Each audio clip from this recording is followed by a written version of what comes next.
नमस्कार, मैं शिक्षा मिश्रा मध्य प्रदेश के सुप्रभात न्यूज में आपका स्वागत करती हूँ। दोस्तों, मध्य प्रदेश की तमाम फटाफट खबरों को जानने के लिए हमारे चैनल को सब्सक्राइब जरूर करें। साथ ही कमेंट सेक्शन में जरूर बताएं कि आप मध्य प्रदेश के किस जिले से हमारे न्यूज को देख रहे हैं। तो चलिए शुरू करते हैं खबरों को, जानते हैं आज के मुख्य समाचार। नए साल की पहली बैठक में हुए बड़े फैसले, गरीबों को फ्री में प्लॉट देगी शिवराज सरकार। नए साल में मध्य प्रदेश सरकार की पहली कैबिनेट बैठक में कई महत्वपूर्ण फैसले लिए गए।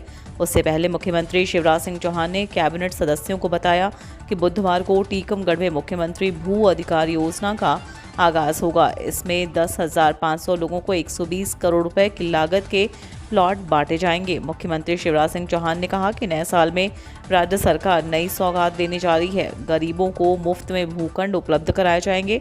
सीएम आवासीय भू अधिकार योजना के तहत आज बुधवार का दिन सुनहरे अक्षरों में दर्ज होगा। लाखों राशन कार्ड धारकों के लिए राहत भरी खबर, 2 योजनाओं में मिलेगा मुफ्त राशन का लाभ। यदि आप राशन कार्ड धारक हैं और सरकार की राशन कार्ड योजना का लाभ उठा रहे हैं तो ये खबर आपके लिए बेहद काम की हो सकती है।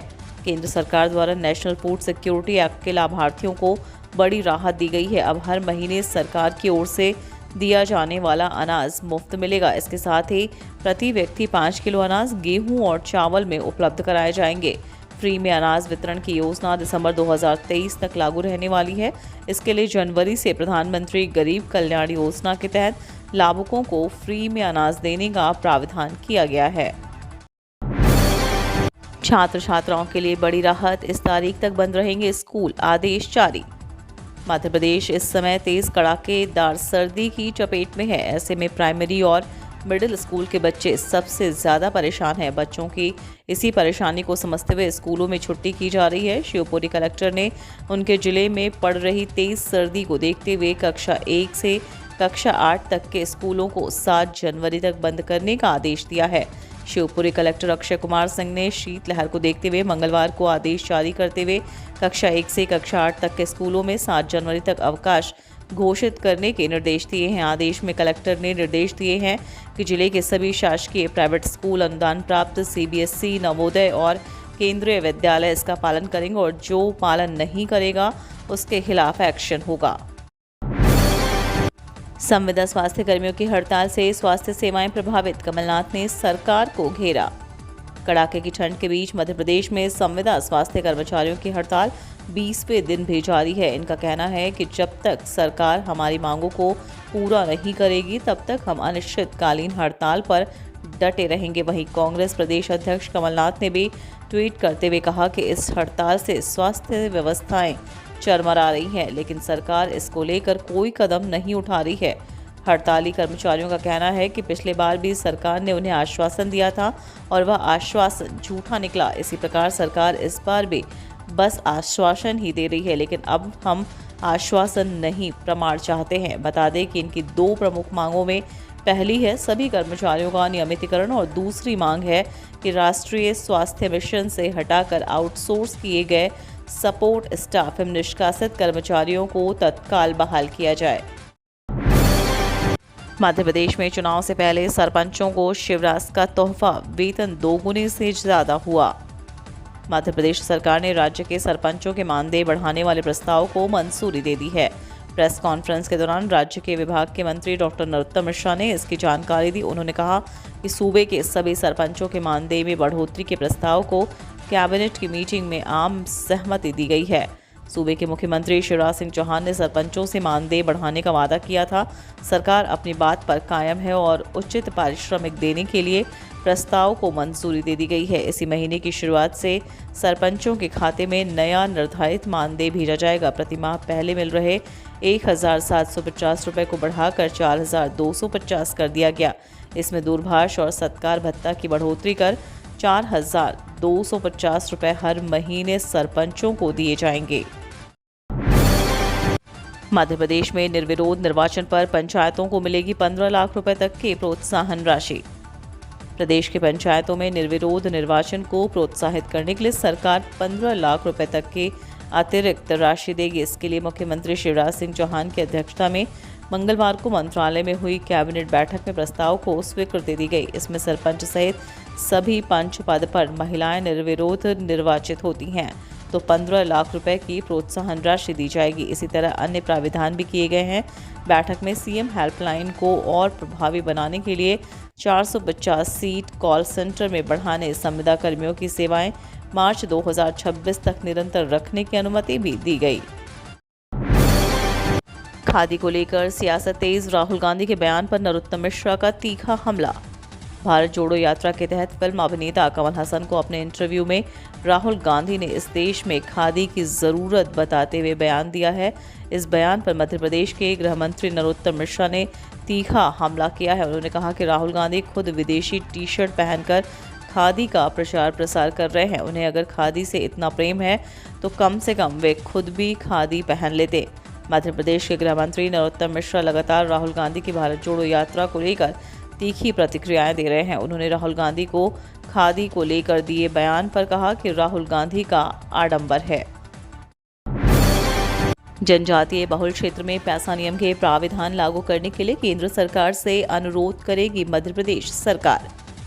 मध्य प्रदेश के सभी जनजातीय बहुल क्षेत्रों में पैसा नियम के प्राविधान लागू करने के लिए केंद्र सरकार से राज्य सरकार अनुरोध करेगी। इस दिशा में कार्य के लिए विशेष टीम का गठन किया जाएगा। मुख्यमंत्री शिवराज सिंह चौहान ने कहा कि पैसा अधिनियम के प्राविधानों और नियमों की जानकारी का गांव-गांव तक विस्तार करने के लिए युवाओं को जोड़कर अभियान चलाया जाएगा। इसके लिए विशेष प्रशिक्षण की व्यवस्था की गई है। मैं स्वयं भी जनजातीय विकास खंडों में जाऊंगा। GIS टैगिंग पर आधारित होगा संपदा 2.0 सॉफ्टवेयर, वेबसाइट के साथ ऐप भी होगा लॉन्च। जमीन की सटीक लोकेशन के लिए इस बार GIS टैगिंग पर आधारित सैटेलाइट लोकेशन व गाइडलाइन होगी। दरअसल इसके लिए प्रत्येक क्षेत्र व जमीन की मैपिंग का काम पिछले साल पूर्ण हो चुका था, लेकिन वेरिफिकेशन सहित अन्य काम बाकी होने के साथ अपडेट पोर्टल व ऐप का काम होना बाकी था। इस बार दोनों काम हो चुके हैं और प्रदेश स्तर पर संपदा 2.0 पर काम किया जा रहा है।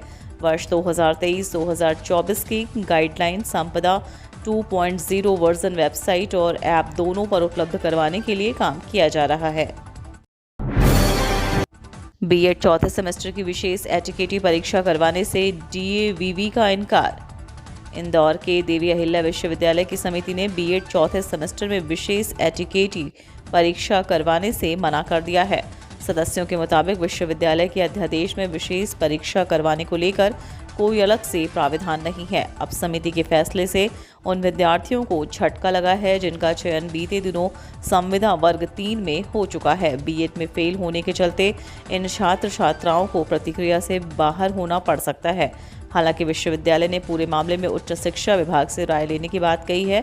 हालांकि छात्र अब उच्च शिक्षा मंत्री मोहन यादव से गुहार लगा सकते हैं। बीएड चौथे सेमेस्टर की परीक्षा का रिजल्ट अक्टूबर में आया था। कई विद्यार्थियों को अलग अलग विषय में एटीकेटी आई है, जिन्होंने दोबारा उत्तर पुस्तिका जांच को लेकर रिव्यू का आवेदन किया है। दिसंबर अंतिम सप्ताह में विश्वविद्यालय ने रिव्यू का रिजल्ट जारी किया, मगर कई छात्र छात्राओं के रिजल्ट में कोई बदलाव नहीं हुआ। इसके बाद विद्यार्थियों ने विशेष एटीकेटी परीक्षा करवाने की मांग की।